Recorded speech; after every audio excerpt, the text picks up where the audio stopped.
Many people talk about the ups and downs of married life, but no one really prepares you for life after your spouse passes away. Welcome to Widowhood Real Talk with Tina, a safe place for widows, widowers, and their friends and family to talk about love and loss. Find comfort as you listen to honest conversations between Tina and invited guests who've experienced the loss of their forever partner. Share their stories of love, grief, and healing. You are not alone in this journey. Join today's episode and discover a wealth of resources and learn how to connect with others who are traveling the same path. This is Widowhood Real Talk with Tina.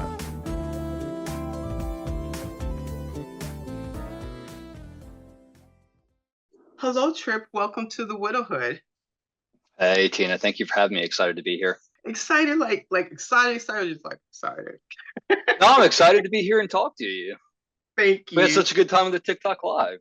We did. And so for you that don't follow us on TikTok, there are TikTok Live conversations that I have every Tuesday night at 8:15 p.m. Eastern Time. And Tripp and his lovely wife, Jess, was kind enough to join me and have a conversation about the subject of our discussion today, which is, I know, the name, but we're going to get into that. There's a meaning for all of it. I know, because it kind of hits you hard. It's like the Deadbook, we couldn't have some warm-up version, but he stayed true to something. We're going to get into that story. So yeah, we did. We had a good time. There was a lot of engagement, questions, and I think it really allowed us to put what you and Jess are doing out there to the world and see it from a different perspective. Yeah, I agree. And it was such a nice casual forum in which to discuss it as well. So thank you for providing that. You're welcome. So about being on TikTok, were you on TikTok before, or did this project launch you being on TikTok? So my wife Jess was on TikTok before. I was not. So yes, the project for me launched my TikTok experience, I guess. Okay. And tell me about the person you love that launched this project. So it wasn't so much of a launch, I guess. My mother was actually the inspiration for the project of the Deadbook. And, I don't know how deep you want me to go right now. As much as you like, what you're comfortable with. Sure. So, I can go into the entire origin story of the Deadbook and how it kind of came about. Absolutely. Yes. So, my mother and I were super close for our entire life. And she was the executor of her mother's estate. My grandmother passed away back in 2011, I believe it was. And my mother, being the executor of her estate, obviously had to take care of all of the administration aspects once my grandmother passed away. My grandmother lived, about 6 hours away up in rural North Carolina. And my mother had a very demanding job. So once she kind of got her feet underneath her after my grandmother passed away and started moving into the administrative task of an estate, she pretty quickly realized that, she didn't know where anything was. My grandmother didn't have a plan. Any documents she had were just scattered. She was having to go to Social Security Administration and things like that locally in North Carolina, and as well as banks and things like that, to just kind of cobble together and piece together what my grandmother's affairs even looked like before she could start the process of, administering the estate. Now, was your mom talking to you as she was going through that process? Yeah. So, that must have been so annoying. Yeah. It was annoying for her because she was working 40, 60-hour weeks, easy. But then, she would pack a bag on Friday morning, she'd work all day, and then she'd hit the road from her office to drive to North Carolina on Friday nights, and she'd get what she could done, and she'd shoot back down here to, go back to work on Mondays. She was 6 hours both ways. She's just burning up the road trying to piece this together. So yeah, it was certainly a frustrating experience for her. And obviously she made my grandmother some promises. My grandmother made her make her some promises about, the house stays in the family. My mother's side of the family, my grandmother and all of my great aunts and, a lot of their kids live on the same street and, outside of Lumberton, North Carolina, and have Okay. for generations. My grandmother's house, where it is, was on uh, the same piece of property and where my great grandmother's house was.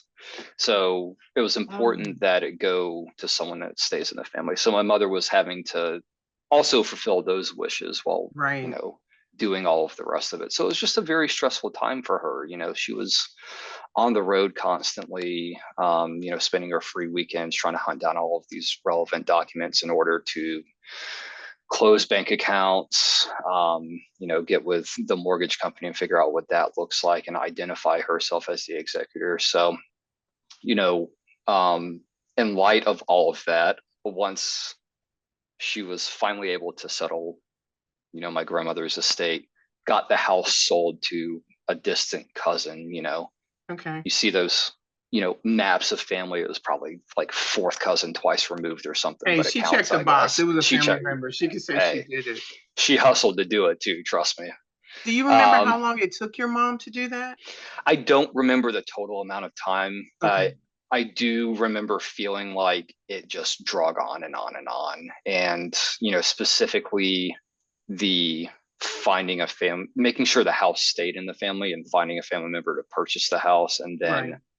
you know, that family member's process of getting, you know, all of the mortgage paperwork and everything, it just drug on and on and on. And it really, towards the end, wore on my mother, just the entire experience. That's actually what I wanted to ask you. And I know it's sort of what in the in the past, but I would think it also played a role on her grief for her mother. She may have been grieving her, but then having Mhm. some underlying frustration that you don't particularly want to articulate because there's this thing about not complaining about someone that's no longer here.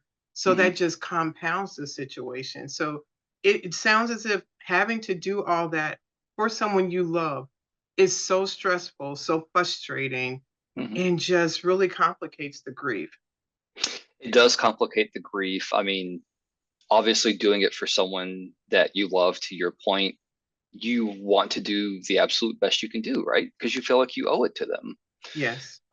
And struggling through kind of getting everything going, it definitely complicates the grief. You feel like, you know, feel like she maybe couldn't grieve all the way until she got all of that done, right? It just Yes. it hangs out there over you, and it's It's just unfinished business that you have to ex- resolve, and you can't just feel like this is done. Now I can just mhm. cry because you're trying to hold yourself together because you got Yep. this maze you got to deal with.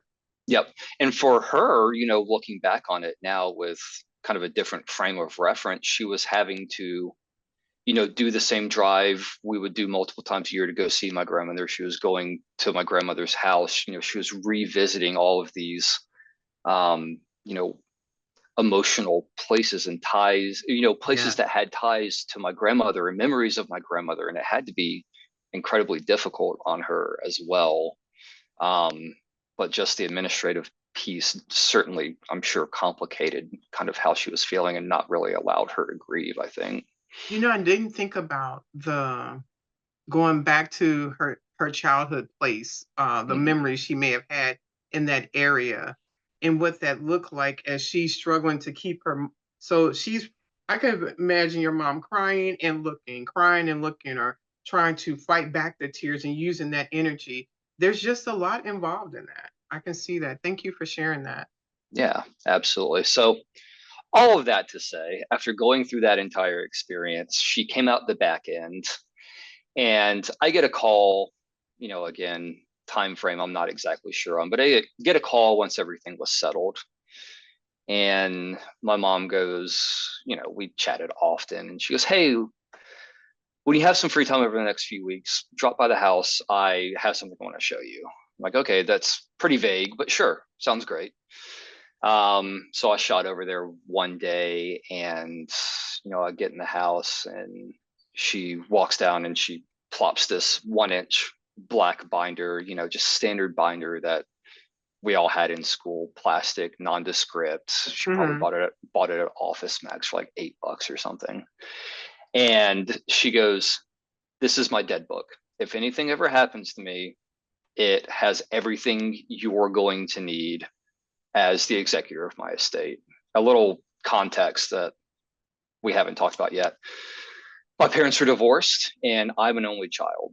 So, Ooh, the weight, as they're just like boof. sure, and at that point, so Did this she give was, you lemonade, something to eat? She just like sit oh down, no, Tripp. we Here's just the we okay. jumped That's right fine. into And it. your Yeah, mother's name?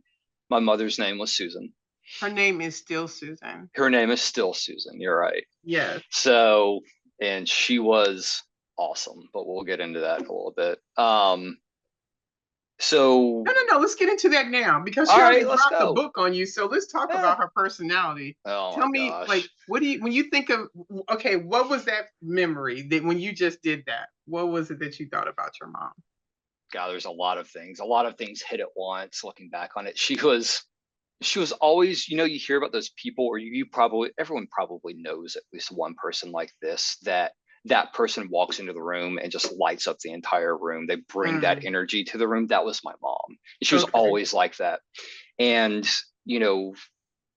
we joked a lot, kind of after the period where she passed, um, that she had, an extra 10 hours in a day because she had so much energy, and she kept up with so many people, and she did so much during a week. We never understood how she had the time to do all of that. Okay. She was always incredibly thoughtful.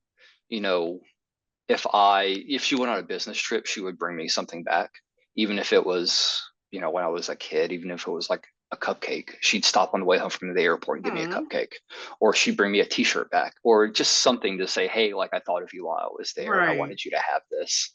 Um, she was the type of person where, if it's June 20th, if we were to all go to dinner and you say, hey, like, oh God, I really like these are awesome, I've always enjoyed them, she'd give it to you for Christmas. She Oh, remembered wow. that kind of stuff. She was just Okay. incredibly thoughtful. Um, she loved people. She never met a stranger. Okay. Um, and she had that knack for just interacting with people and brightening their day. She did it Mm, time and time again.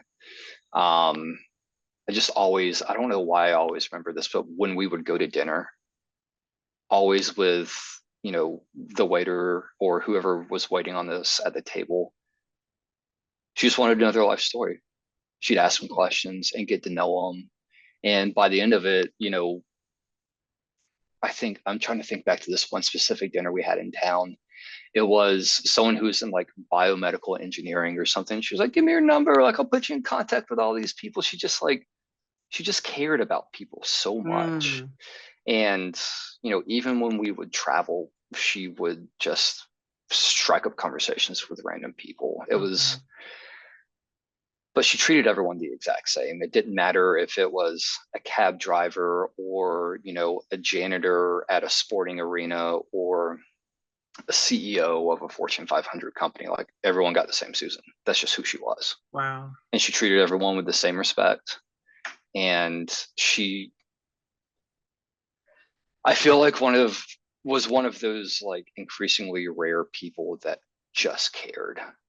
Mm, And from a perspective of, a mother son, she was always involved with anything I did growing up as a kid. okay. Um, probably too involved at some points. Like, she was always, the team mom for my baseball teams. Okay. She was always working the concession stand. She was the room mom a lot in Oh my elementary gosh, school. she was all in. PTA. And, you know, when I got old enough where I started having projects that were, more than sit down and do something for an hour, my major character flaw, Tina, is like, I procrastinate and I wait until the very last minute to do things. Oh, I didn't know that. Okay. So I remember this one time we had to make a replica of the solar system. And I I waited remember doing that. until the absolute last minute. And, Like the you day know, before it was due, like last minute? I mean, maybe a day or two before it was due, but look, like, you got to figure out what you're even going to do. Then you got The to figure out where supplies. Oh, the supplies, because, it wasn't 2024. Like, this was, I don't know, 1998. yeah, you Like, gotta go get cotton balls. You have to get the yeah, styrofoam balls. It's just like you can order on Amazon. It's gonna be here tomorrow. Like you you gotta go to gotta the store. The you store's gotta hope that closed. the store's closed. You gotta hope that stuff's in stock. You gotta hope they have what you need. Yes, Like, and I everybody mean, else is doing the same thing, so you don't know if they're gonna be exactly. okay. Oh my gosh. So anyway, so we conjure up this whole thing, and I was really into candy because I was a kid, right? So we get these styrofoam spheres, and she helps me shave them down to like the relative size of the planets, and we had like different candy combinations for each planet and hot Okay. glue, and we did the whole thing, and it turned out great.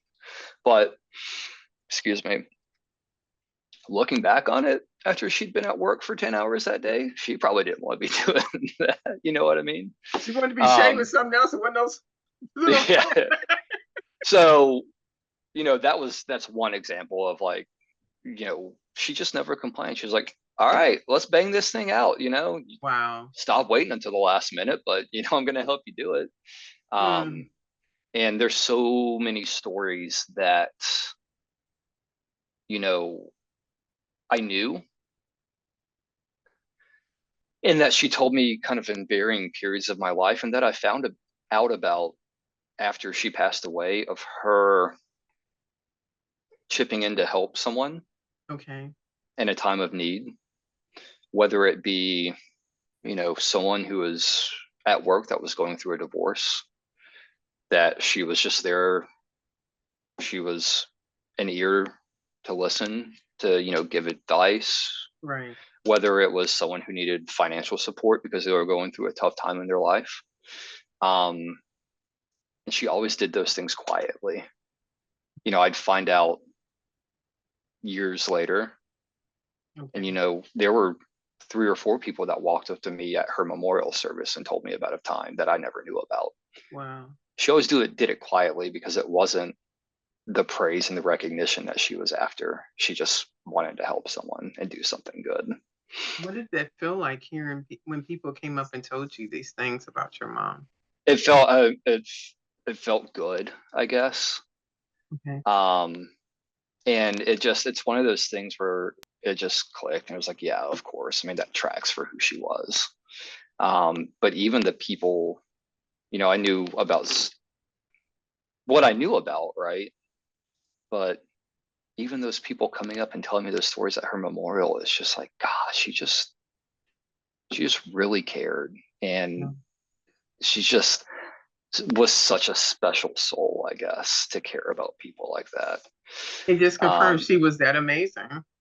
she really, really, truly was that amazing of a person. And I can go on and on. I mean, I'll talk about her all you want me to talk about her, Tina. No, I Uh, think it's important that we know Susan that laid down this black binder before mhm. you.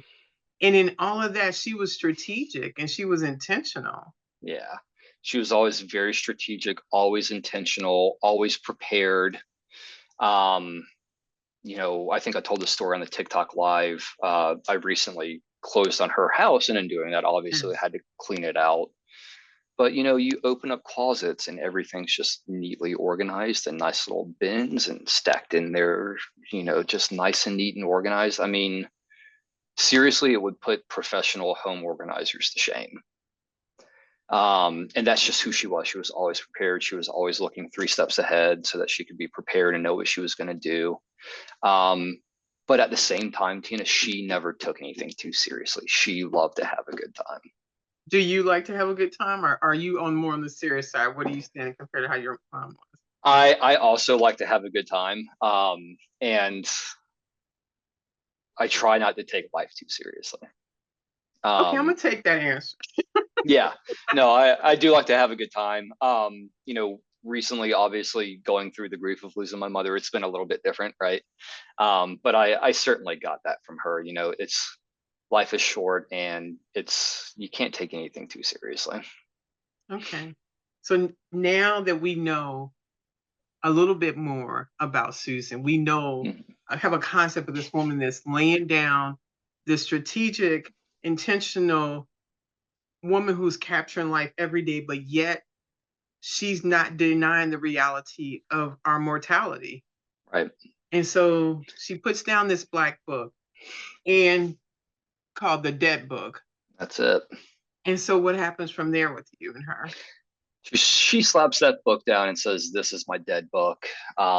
Should anything happen, you will be the executor as an only child." She didn't plan on getting remarried because she said she'd done it once. She's done. And I would be the executor. So she says, "This will have everything you'll need. Should something happen." And I'm like, all right. Hold on a second. Hold on. This is coming out of the blue. You're dropping this book in front of me. What's going on? Is there a conversation we need to have? Like, do you have cancer? Like, what's going on? Right. So like, nope. I'm just, I'm being prepared. I just went through everything with your grandmother and it was, stressful for me. So I just want to be sure that you have everything. It's in one location. So that should something happen, you will be prepared. And at the time, Tina, like, I didn't know what that meant. Right. I don't know what goes on. Because you weren't on the inside scoop of that. You were still on very much on the outskirts, as she was doing all that for your grandmother. Sure. Okay. Very much on the periphery of it. And in the back of my head, I'm begrudgingly going through the book with her as she's showing me everything because, okay, you're not sick. You're going to be around for another 30, 40 years. I got time to figure this out. We got plenty of time to talk about this, in detail further down the road when it's, more relevant, right? So, all right, cool. You put the book together. Thanks. But it's not resonating with me because she's got another 30, 40 years left. We can talk about it later. It's not a big deal, right? She goes, "It's going to be in the drawer upstairs, this specific drawer in my desk. If anything happens, go and grab it." And I'm like, cool, high five, great conversation. Cool. Don't want to think about this because you're going to be here because she was such a huge part of my life. Like I didn't want to face her mortality, right? She's almost this larger than life figure. I mean, as a mother, like she was my hero and my role model and just the best mother really anyone could ever have. I mean, she was literally the best mother. You don't want to face that, right? Because she's that person you go to when your girlfriend breaks up with you in 8th grade and you just don't know how you're going to go to school the next day, or even worse, your high school girlfriend breaks up with you and you guys are supposed to get married. It's like, oh, how do I move forward, right? Or you lose a baseball game that you think is important, or you get picked on at school, or all of these things like at the time, right, that seem heavy. Like your mother's always there for you. Or when I got married, right? Yeah. And yeah, like later in life, God, had a bad day at work. Like just always that person that has the sage advice and helps you make sense of the world. Like, I mean, she was just like my foundation to the world. And yeah, I mean, just having to face the prospect of that person not being there, I was like, no thanks. We can think about this 20, 30, 40 years from now, but not right now, right? What type of relationship did your wife have with your mom? Oh gosh, my mother treated Jessica like the daughter she never had. So she was even a great mother-in-law too. Like she was rocking the game across the board. Yep. I'll give you a little bit of background there. So my mother gave the best advice. She knew the right thing to say, right, at the right time. She was also very good at giving advice without telling you what to do or letting you know how she felt about the situation. Okay. So when I was having dating troubles growing up, she would just give me advice and I would take the advice and do with it what I interpreted, right? She would never say, break up with her, I don't like her. That wasn't her style. I would find out later. I'm about to say, yeah. Like, I'm so glad. Yeah. That 3 to 5 year, moratorium had passed. She's like, oh yeah, I didn't like her. I'm glad you didn't do anything there. But that's me. Yeah. I'm like, okay. I don't see that, but I'm gonna let you figure that out over there. Yeah. Yeah. She was very, just like that. She's just very big on, I'm going to give you advice and you figure it out for yourself, because that's the best way to learn, right? But it was actually Mother's Day of 2016. Yeah, Mother's Day of 2016. I told her, we were at breakfast one day and I was like, I'm going to marry Jess. And she was like, oh, thank God. Yes, I love her. She's like, I love her. She's awesome. That's fantastic news. And the two of them just bonded immediately. And, Jessica would go to her house and they would bake cookies, or they, go shopping together, and they hung out without me. Like you're the bonus. Yeah, exactly. Like I just got pushed to the side. They're like, okay, we're good. And yeah, I mean, they just, when my grandmother passed away, we would always go to her house for Thanksgiving. And after she passed, obviously we couldn't do that anymore. My mom called me and she said, hey, I would like to start traveling on Thanksgiving. You and I can just go places, and that'll be our Thanksgiving now that, we don't have your grandmother around anymore. So her and I started traveling every Thanksgiving. That was just our thing. We didn't want to do a big production Thanksgiving dinner for the two of us. So we started traveling together. And when Jessica and I started dating and got engaged and then married, Jessica started joining in on those trips. So, nice. So her and my mom spent a lot of time together. One of their favorite pastimes was picking on me and ganging up on me. I thought you were gonna say something. No, it was picking on me. So you just slid that in there real smooth. They're like, pick on me. But they got along really, really well. And my mother, seriously, Jessica was the daughter she never had. So Susan not being here is not just an impact to you, it is impact your wife also. Yeah, for sure. Okay. So Susan puts down the book, she goes over, you ignore her, and you go home. Where do we go from there? Every few years, I didn't totally ignore her. I knew where it was and I knew what it was. Well, you didn't want to hear all. Okay, maybe ignore was too strong. She goes over the Deadbook and you, yeah. And then you like, all right. Yeah, it was kind of like the Peanuts where the Denial. adults talk. Yeah. Yes. It's like want. There we go. Bottom drawer, want. So from there, she would call me every couple of years and say, hey, made a couple of changes to the Deadbook. It's this, and this, or we'd be over for Christmas or something, and she would show me in person. Christmas, nice. Okay. Yeah, seriously. And she would just. Then I want to talk about. And then let's talk about the Deadbook. Luckily, there was wine involved when it was the Christmas conversation, so she blunted the blow a little bit.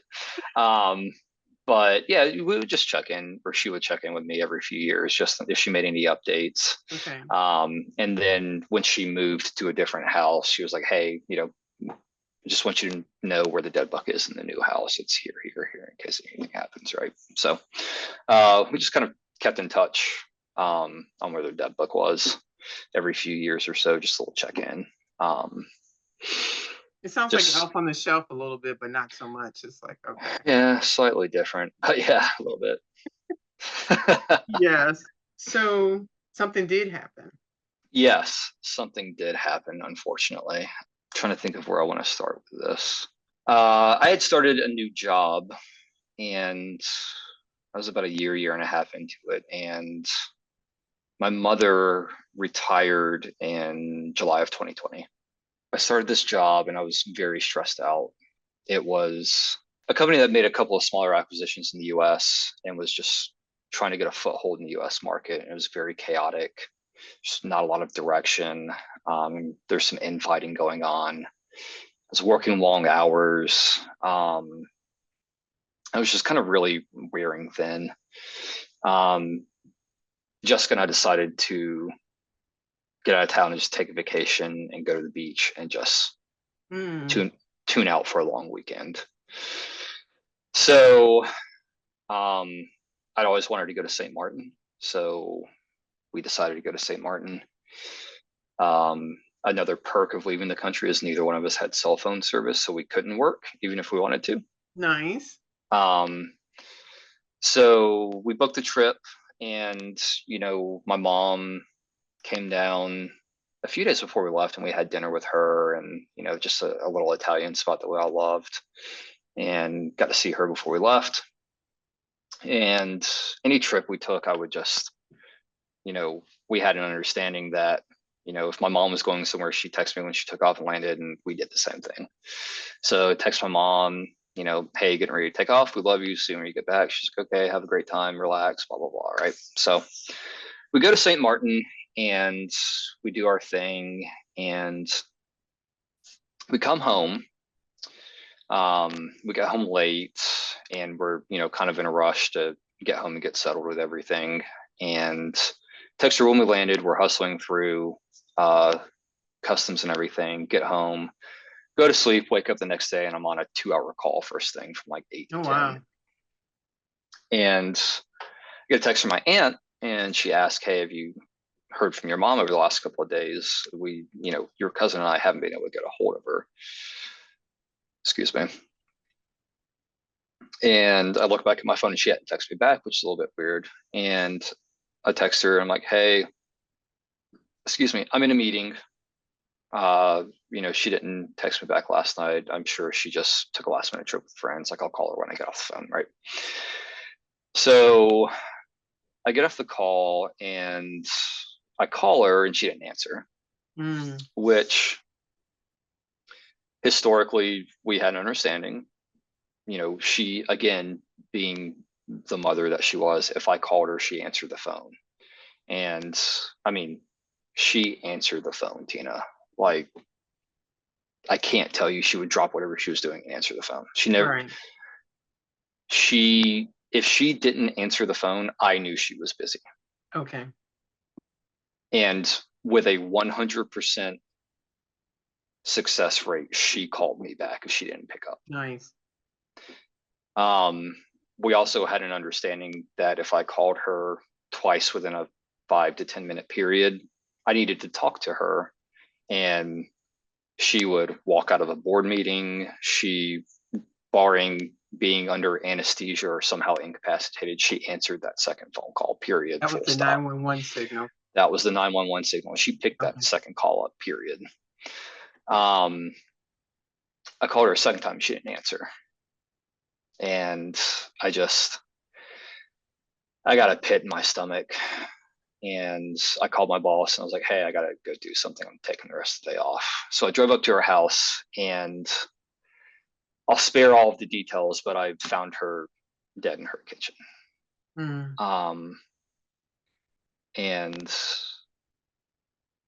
the entire drive up there, it was this battle between your mind and your gut.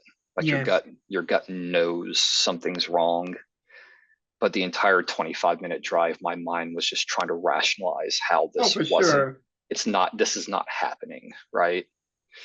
So I wound up having to break into her house. And I, immediately upon opening the back door after busting the window out, I saw her. And I told Jessica I was going up there. So I called her, and all I could get out was, she's gone. And Jessica goes, oh my God, okay, I'm on the way. And I called 911, and I was able to get out enough for them to send people. And then my entire world just collapsed around me.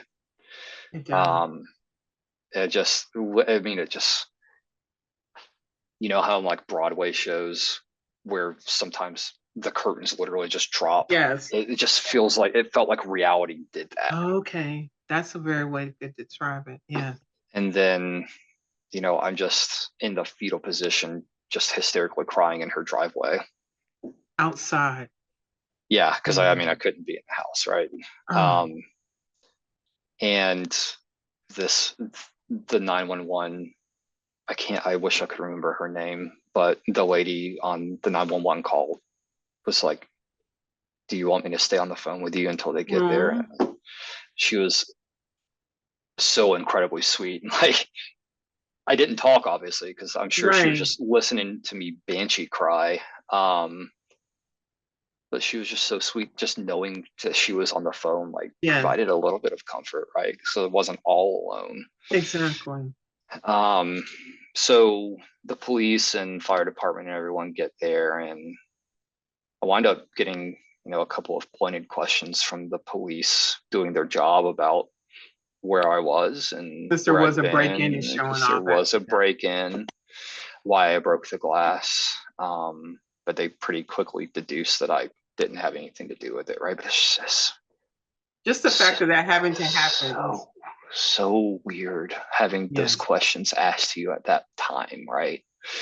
Um, so Jessica gets there at some point, and a police officer walks me over to her car, and they just put me in her car. And I sat there and cried for what wound up being about 2 hours. Medical examiner shows up, and Okay. they do all of their thing, and then they bring her out, and police officer walks up to the car, and we roll the window down, and he says, okay, like, we're wrapping up here, we're going to lock the house up for you, we've secured the back door. Oh, okay. They were awesome. He goes, is there anything you need out of the house? And I looked at Jessica because I just couldn't go back in, right? I'm like, okay, go upstairs, go to her desk in her office, go to this drawer, pull this 1-inch black binder out, and just put it in the car. And well, first we asked the police to do it, and after 2 trips into the house, they couldn't find it. So I sent my wife in after it, and she finds it right up. Okay, so now it's like when how is it that when the guy goes to the refrigerator, I can't find such and such, Jess goes in, finds it. Is it a secret power that us women have? Because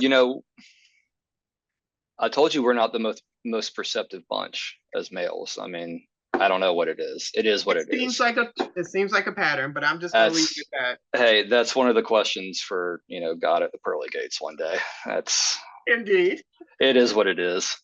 So Jessica grabs it and puts it in the car. So yeah, I mean, my mother was in prime health. She just had a physical probably 2 or 3 months prior to this. She was 62 years old. She was active. She had just signed up for a yoga class. She was working out. She hiked a mountain, a state park by our house. She hiked religiously. She was doing research on doing the Camino Santiago in northern Spain. She wanted to hike, I think it's about 110 miles worth of, rugged hike that she wanted to do. Okay. She passed away in August, and in September of that year, she had a Greece trip planned. So, I mean, she was doing it. She was retired. She finally retired, and she had time for herself. But, I guess the point of all of that is she was prime. She was in the prime of her life. She was healthy. She had always been healthy. Mm-hmm. She had a clean bill of health. She took no medication. She took care of herself, and she ate healthy. And then one day, I saw her a few days before we left. She gave me a big hug. I texted her when we took off. She texted me back. And then one day, just like that, my entire foundation for reality, and, my mother was my best friend. That person's just gone, right? And I remember driving home. Well, Jessica was driving me that day after, all the medical folks cleared out and police. And I just remember looking around in the car, and just that immediate piercing thought I had was, what is everyone doing? It was rush hour in Atlanta. Everyone's going about their business. They're honking at each other. They're cutting each other off. Like, what is everyone doing? Like, my mom just died, and everyone's just acting like nothing's, like everything's the exact same. But for me, that reality, it was gone. I can so relate to that. I remember when I was in the hospital and Mark had been in cardiac arrest and had coded several times. And I remember following the doctors to the next waiting space. And there were people walking by me talking about what they would have for lunch. And Yeah. I was like, I don't know when I'll ever care about lunch. Like life keeps going. Yeah. And the next day when I woke up, I was like, it was offensive that the sun got up the next day. It was just like, how is like the world just keeps going? And it's like, Yeah. doesn't the world know this is the hardest moment and day of my life? But Yeah. it doesn't stop like that. It was just, it's so sobering in a way. I don't know how to really describe the feeling. I You don't feel know if it lost, is. Yes. you just feel lost, like you're on a different planet from everyone. Oh, for sure. You're on grief. You're on the grief plane is where you are because your Yeah. mental stability is now in a fall, and Hmm. you can't think. And there's not. I should say, up until now, I feel like there has not been adequate conversation discussing what grief looks like past the funeral, what Hmm. people actually go through. That 3 days to go back to work, depending on the situation, that's a joke, Oh yeah. and that is hard. Yeah. And even in all that, your mom was still loving and supportive because she set you up to not have to endure what she endured with her own mother. Yeah, she did. She did. She, among the many other things we've talked about and haven't talked about, just she had a knack for knowing what you needed before you needed it, and especially in, a sense of being my mother. She was always ahead of the curve, right? I just it was probably, to your point about the 3 days isn't enough time with work. I barely got out of bed for 3 days. Yes. Um, I mean showering was no. all of those things. I never heard anyone talk about that grief journey, what that was past the funeral. Mm. So I had no concept, and I did a lot of reading, talking to other widows and widowers, going like, "Is this like? Is it?" And like, "Oh yeah, that." I'm like, "Okay, Yeah. okay, fine." Yeah. Yeah. And my children, watching them deal with that absence and still trying to function in life. Hmm. And now you're in the place that your mom was in years ago of having to be the administrator of her estate. Mm. Having so now you have a different sense of what she was feeling like at that moment, trying Yeah. to go through all that. Yeah. And it was chaos. And she Yes. leaned into that and literally put you in a position knowing how challenged you would be mentally to Hmm. give you order to be able to do that with. Yep. 100% that. So I'm going to talk about, so when you look at this, the Deadbook, what is this and why is this here? Um, well, we wanted a logo, obviously, for the Okay. company, and we wanted it to be soft and inspiring.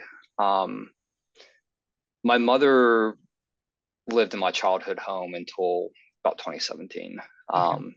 And she moved and she bought a townhome that was closer to work and closer to a big town square that she could walk to and have dinner and see concerts and, have fun. I was so excited for her. And she put hummingbird feeders out in her backyard. Oh, And so when I would go up there and visit, we would go out in the backyard and chit chat. Sometimes we would have a cocktail and we would just watch the hummingbirds. And it started with one hummingbird and then it became a family of hummingbirds, but we would just always sit back there and talk. and Yep. you did not share that on the TikTok live. No, I didn't. Yep. Okay, so they're the hummingbirds. And let me back up. This feels like I'm surprised there aren't stains on here because the way this feels, like I was like, Tina, don't mess it up. Like it's got to be on this. But if it, this, the title, yeah, but the rest of this book, I mean, the hummingbird, the story behind that, the touch of this is not the black binder that Susan dumped on you. No. You the appeal of this is the color contrast. I can tell that you and whoever assisted you in developing this took great care to, even though this was a difficult topic, you put it together in such a way that it is appealing. This is not your regular divider. There's quality that's been put here. And I don't know if you couldn't see it, but it says a life catalog for my loved ones. And there's even an embroidered hummingbird on this label there. Yep. That Yep. there's just a lot of a thought. And I want to read what is on the first page. It says, we believe in embracing the inevitable, in taking charge of your destiny. Welcome to the Deadbook. Yep. It's going back, you've made mention of the name a couple of times, and that's going back to my mother's sense of humor and who she was. Mm-hmm. She called it what it was. She did. You know, and that's, you know, a little bit of her irreverent sense of humor as well, right? Yeah. So, you know, she called it her dead book, and it just fit. It was her dead book. It was for when she was dead and not here anymore. Right. And the materials that we put into it, we wanted it to be nice to use and nice to pick up, because death is a heavy subject. It is. But in using the dead book, we wanted it to be pleasant to pick up and touch. And, you know, the materials inside are, you know, nice, heavy paper stock. Yes. Because we wanted it to be nice to use and to feel nice to use. And as you write on it, we wanted it to feel nice and also have the durability to last 10, 20, 30, 40 years as well, right? Exactly. And in the introduction of this book, you give a story similar to a shorter version of what you share with us as far as the inspiration for this and your mission. I want to just read two things, and then I think you have a book handy, and for you to go through and share. Is that okay? Sure, absolutely. So I am going to share your mission because I feel like that is worthy to be spoken of. Death is a reality for all of us, as much as we may not want to admit it. Our mission is simple. We're here to change the mindset surrounding death, what it means for our loved ones, and how to best prepare for that day. It's a lot, we know, but we're here to help. When I wrote this, I tried to write it as much as I could in my mom's voice. Okay. Yeah. So it's a heavy topic, but that she was able to approach those heavy topics in a way that made you feel better about it, right? Like, hey, we got your back. It's okay. We've been through this. It's gonna be good. We got it. All those times before where she was your steady rock and doing the different things, and to be able to write that in her voice. Oh, that is wonderful. The user. I'm over here acting like I don't need these, so let me quit playing. I'm over here struggling. I'm like, Tina, quit making it difficult. There are some initial documents, information you'll need to ensure you have organized in order to complete your dead book. We've outlined each in this section. And you go through the different documents. And no, my listeners, I'm not giving you all of it because you need to purchase their book. But I will say this, before Tripp gets into this, Tripp and Jess thought it was important in what they're sharing. And when you go to their website, and if I have it right, it's a code TINA10, and then that would give you a 10% discount. The next part about the book is the user. First things first, there are some initial documents, information you'll need to ensure you have organized in order to complete your dead book. We'll outline each of these sections. And then you go to list out the different documents that are necessary and a lot of things that people don't think about. And I want to make mention the sheer amount of passwords that we have now as human beings. Because when you have to take care of business for someone, By the time things work through probate, your mom had a home, needed to pay those bills. So having to know which email address, how to get into her phone, the validation, all those different things. And that's just day one. Like you haven't been able to get past that.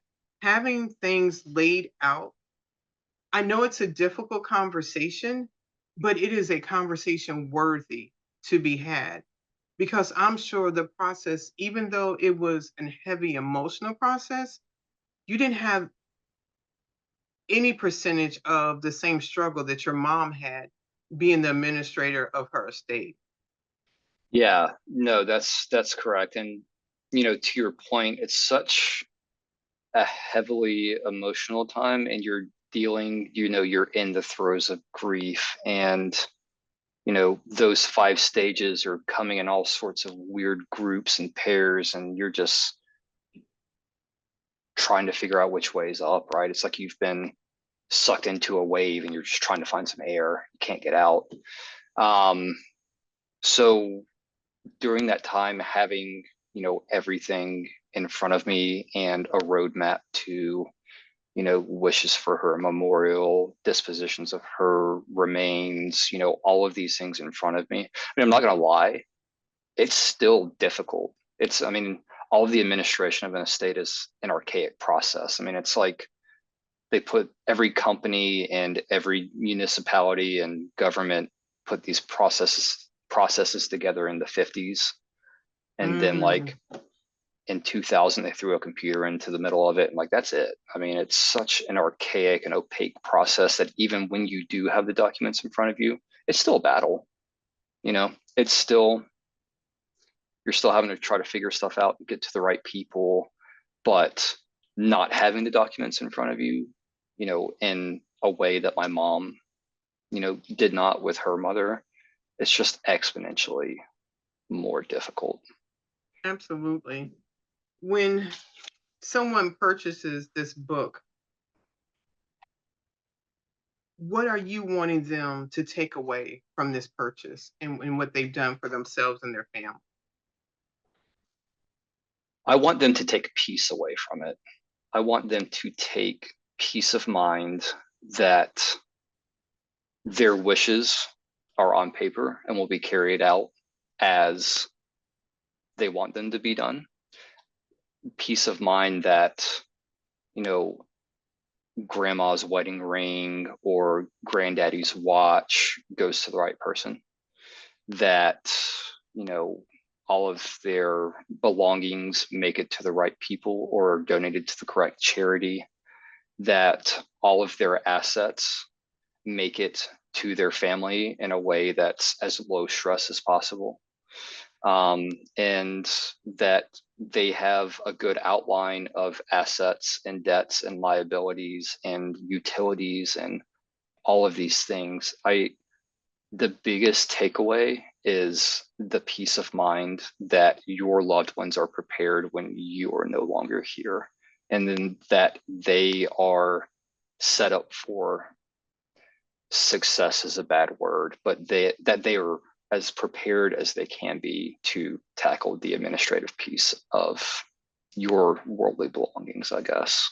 I would say that they're able to successfully carry out your wishes. That Yes, is that, success.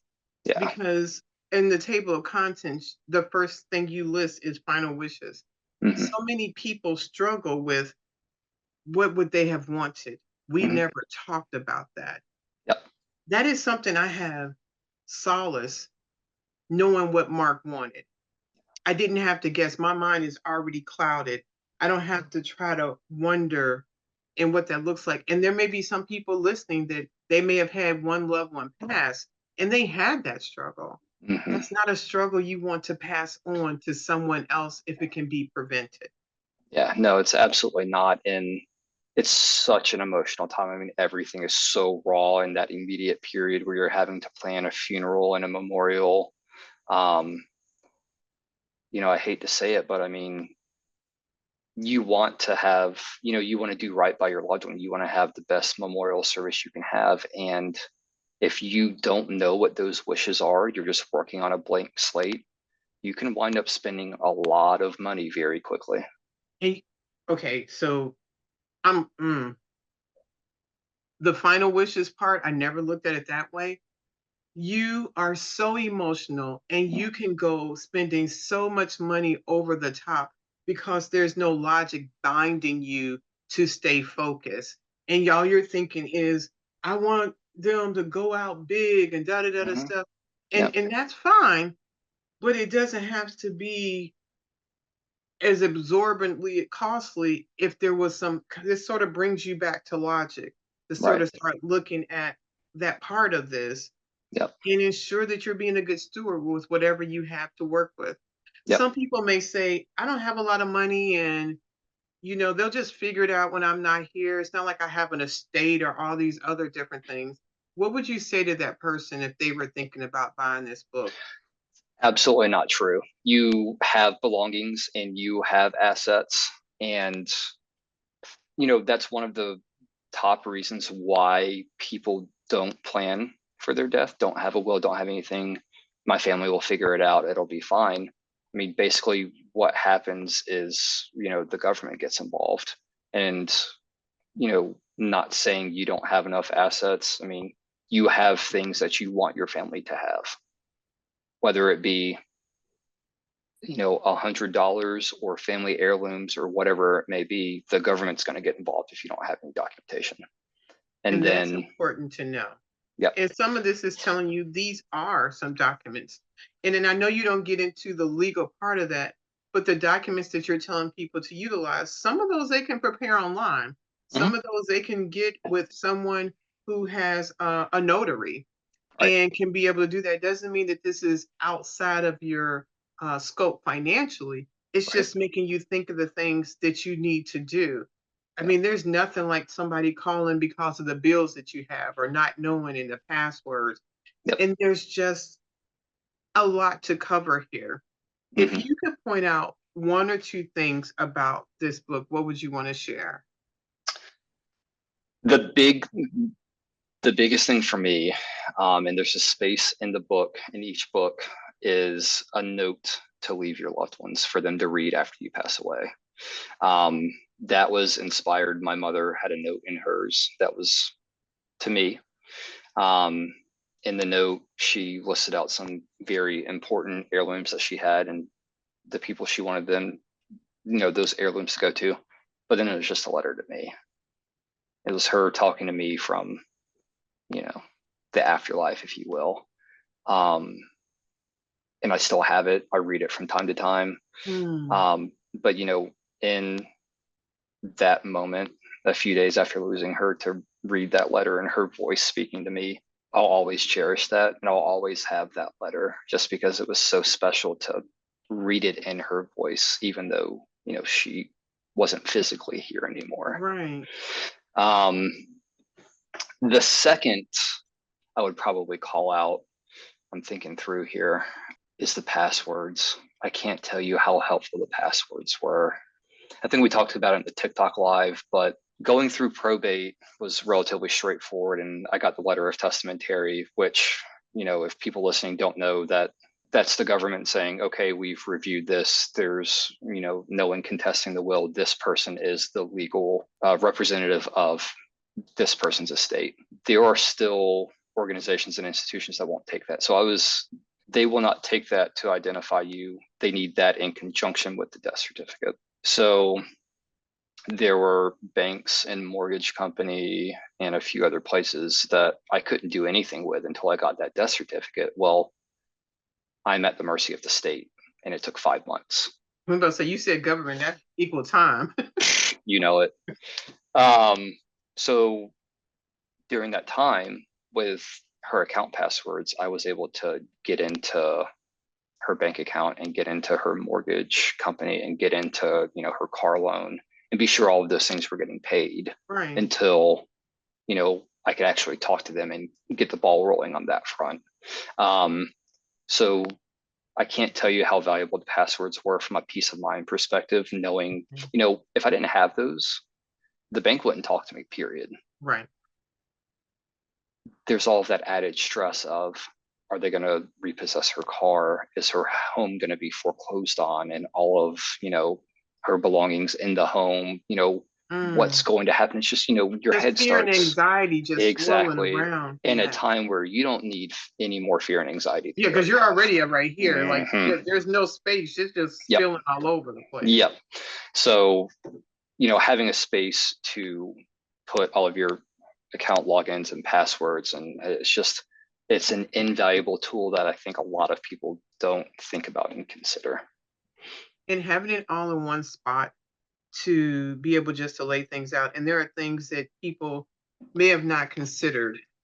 And just to be able to have that. Your website is It is the deadbook.co. Co. okay. And so people can go right there and they can purchase their own. What is about the average turnaround time to receive the book? Average turnaround time. So I pack everything myself, and we ship And the he next day. packs really well, let me tell you. Thank you. I appreciate it. I'll back off on the tape for you, Tina. Um, but yeah, so we get them out the next day, and obviously depending on where you're on the country, we ship out of Atlanta, Georgia. Okay. Should receive it between 3 to 7 days. If obviously West Coast takes a little bit longer, but Okay. And I advise you to use that code TINA10. We talked about a lot. This is something you have dedicated yourself to doing and serving humanity. This is more than just giving somebody a book. This is your mom's memory, her legacy, and part of you, if I understand this correctly. yeah, it in a lot of ways, Tina, it's carrying on the love that she put into the world and continuing to help people like she always did with her idea. I mean, Okay. that's really kind of the motivating factor behind it all, is continuing her legacy of love, um, and for caring about people and wanting the best for people. Um, and obviously those were values that were instilled in me very early in my life. Um, but it feels that much more special that it was her idea. Yeah, And these were values that she instilled in me, and that, we're able to continue to put those into the world, even though she's not here with us anymore. that is beautiful. I have asked you a lot of questions. Any questions of me before we wrap up? Gosh, Tina, so many questions that we probably don't have time for. Okay. Um, I think, I think you're very brave for what you do, Mm. and what you've been through with Mark. Um, I just, I think there's a lot of courage in that, and what you're doing to help people and get information out. Um, my question to you, and this is something that I kind of ask everyone, that I've met within this sphere, is, I mean, what motivated you to take one of the worst and traumatic events of your life and turn it into your podcast and to help people? That's a good question, Tripp. My current husband, because I did get remarried, had a cousin that passed. And the widow posted on social media, it was her husband's birthday. And I was like, oh, it was his first birthday. Yeah. I know what that looked like for me. And I reached out to her and asked her if she wanted to talk. And at first she didn't. And then she called me right away. And we were on the phone for hours. Yeah. And she actually lives in the Atlanta, Georgia area herself. Okay. And then just talking to other widows and widowers and finding out how isolated and alone they felt, Yeah. where my experience has been the polar opposite. My family and friends came and buckled down. They have been here for the long haul. They've never shunned me or told me to stop talking about Mark. And when I just talked to more people and heard that they were experiencing something different, I was like, that shouldn't be. You shouldn't lose this person that you love and now feel like the world has turned its back on you. And I wanted to create a safe space for people to create community and for people to know they can say their loved one's name as much as they want to, and that they can celebrate them, because people go like it's like Mordoff, the name that should not be mentioned anymore. Yeah, It's like that's not the case. right. Celebrate our ancestors, celebrate the Hmm. people that we love. We are who we are because of them being in our lives. And as far as our Western society, we are horrible as far as dealing with death. It should be something that, okay, this is a road I have to travel. Let me go ahead and knock this out. Because Yep. once it's done, it's in the drawer. You Yep. can update it and tweak it. Hmm. But the gift that you are giving the people that have to take care of this for you is amazing. And so I had a widow right on one of the videos I had on YouTube that her husband passed away 2 weeks ago, but she found one of the videos and it gave her peace. Yeah. And that is inspiration to be a little uncomfortable with sharing my story to help somebody in their most difficult moments. Yeah. Thank you for doing that. To your point, Western civilization and society, we need more of it. And I know it takes a lot of courage to do it. Um, and it takes a very special person to have the courage to do it. And your story has inspired me and Jessica as well. Oh, thank you. Um, so I wanted to ask because it's always good to have a little bit of background to, Yes, how did you get from such a horrible traumatic event to, putting yourself out there and sharing your story. So thanks for sharing a little bit of the you're background there. I welcome. appreciate it. Thank you. Um, I will let you wrap up this conversation with final words to our audience. And thank you for being here. Thank you for having me. Final words, that's heavy. Wow. You didn't let me know ahead of time I was going to get final words. Jeez. Remember, this is an organic podcast, no script. I love it. She's not lying either. This is totally organic. Guys, plan, have the courage to face your own mortality. To Tina's point, it's going to affect all of us at some point in life. It could be next week, it could be 40, 50 years from now. Fact is, we just never know. The love and the peace that you can leave for your family members by having a plan is, and it's just incredible, to be honest with you. I cannot probably put into words how much I appreciate my mother doing what she did for me. Have a plan, get the work done, put it in a drawer, like Tina said, and go forward through the rest of your life with the peace, knowing that your loved ones are going to be taken care of. In the meantime, get out there and live your life, take that trip, learn that new hobby, because you just never know. We're only here for so long, and you should absolutely enjoy it while we are. Indeed. I will say maybe put it in the safe, though. Maybe not a drawer. That was kind of bold. There's some things in there. Maybe a safe, fireproof safe may be good. I left out the fact that the drawer was locked. Oh, okay, there we go. That was a good detail I left out. But yes, Yes. definitely secure the information, obviously. Yes. Tripp, thank you for being here. Thank you for joining the Widowhood. And don't forget the code TINA10 to receive your 10% discount when you purchase your version of the Deadbook. Thanks for having me, Tina. I had a blast as always. Thank you for spending another episode with Widowhood Real Talk. If you found the contents of today helpful, share the episode to anyone you know who may need it. Subscribe to the show and tune into Widowhood Real Talk each week. Then visit widowhood-realtalkwithtina.org to join the community and access additional resources. Remember, you are not alone in this journey.